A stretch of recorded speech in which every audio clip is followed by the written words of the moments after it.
Good. No, I need people like you around. Oh, you need me around? In general, to tell me things like that. Oh. Mariah just told me that I'm not lazy, I'm just like a jazz musician. You like to improvise. I like to improvise. It's not a lack of preparation, it's a willingness to be spontaneous. It's a willingness to have the skills to be able to improvise in the moment. A willingness to have the skills to be able to improvise in the moment. Thank you, Mariah. All right, so you're just going to tilt a little bit because I'm going to demonstrate things down here. And the camera doesn't always need to be looking at my butt, just sometimes. Okay. So let's talk a little more about butterfly. Oh, behind. Let's tilt this towards Mariah because then she can see what's going on. Butterfly behind the back. Just looking at his bum sometimes, not all the time. Yeah, only sometimes. So butterfly behind the back, yes, often is going to have a lot of calf whacking involved. And it's not such an easy move. So there's nothing wrong with you if it's not working and you're doing that a lot. Totally normal. And again, it comes down to just doing a lot of really building it up from the bottom over and over again. You can discover what's hard about this right away by maybe just trying to hold the plane there.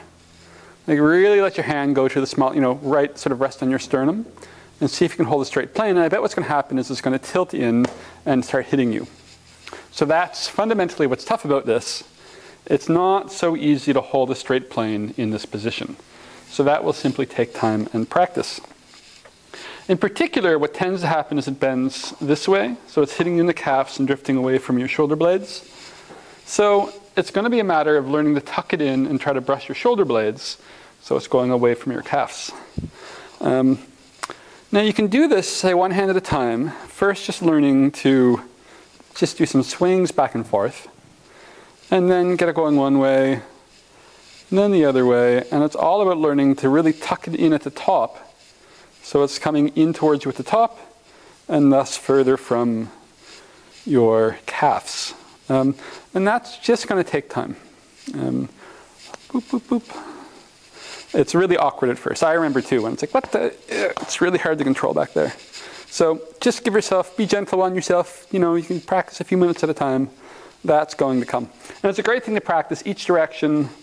In for a few circles, out for a few circles, in for a few circles, out for a few circles. And really make sure your hand's really on the center, or they're kind of resting on your tailbone, or hovering near your tailbone, as opposed to being out here. And definitely not here. You don't want your thumb in. So that's step one, is making sure you're really getting a feeling for the planes. And that's probably going to solve a lot of the problem. So then, one hand at a time, you want to learn to cross front to back to front to back. And what you can do is try to aim for something further and further from your heels. Because if it's coming in and hitting you, it's because it's coming too far from your shoulders and then coming in towards your calves. So what you want to do is focus on when it goes behind you, try to almost hit your shoulder. And then it'll be far from your calf. So let it come in at the top and far at the bottom. That's going to take some messing around. Kaboom. Kaboom. One poi at a time. Kaboom. Kaboom.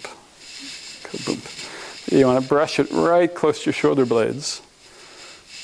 And then let it drift away from your calf. Away from your calf. So it's tucking at the top, letting it go out at the bottom. And again, that's all going to be about doing a little bit at a time until you've built some muscle memory. So then you can also play with this. See, I'm swinging the poi, and I can practice just seeing the difference between they pass the right inside, the left inside, the right inside. And the thing is, we don't have a lot of what's called proprioception behind us. That's our ability to feel where we are in space, or where our poi are in space. Proprioception. Wait, no, proprioception. Proprioception. Proprioception. Anyway, so, and if you just mess around, you will start to develop your proprioception.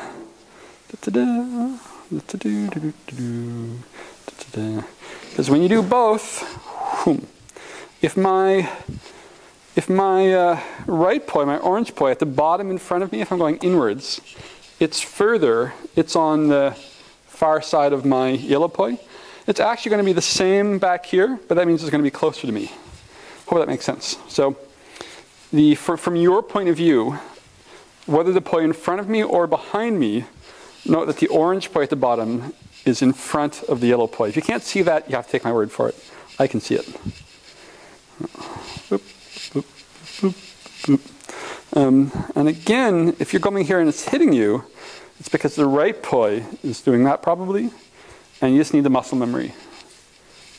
Boop, boop. So it's back to just practicing this. Boop, boop, boop, boop, boop, boop, and being able to hold it here. So eventually, as you get a feeling for what you have to do to make a knot hit you with one poi, and to get it further from your heels and calves at the bottom, eventually you can get to the point where you can think about that even when you're doing two. Push it away. Behind and away. Close to the shoulder blades, away. Close top, far bottom. Close top, far bottom. Close top, far bottom.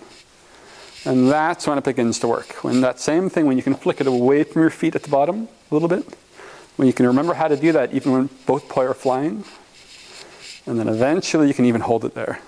Boop, boop, boop. And eventually you can even thread the needle there, but that's really getting advanced. It's surprisingly difficult. Boop, boop, boop, boop, boop. So it really will take messing around. It's surprisingly, it's something I'm throwing it in the beginner series, but it's not such an easy move. So give yourself credit for being as far as you are, and you will ultimately get this. I bet you'll find it easier going outwards. If the poi are outwards, I bet that's going to be even easier to pass them and not hit yourself. So try that and see if you happen to find that easier.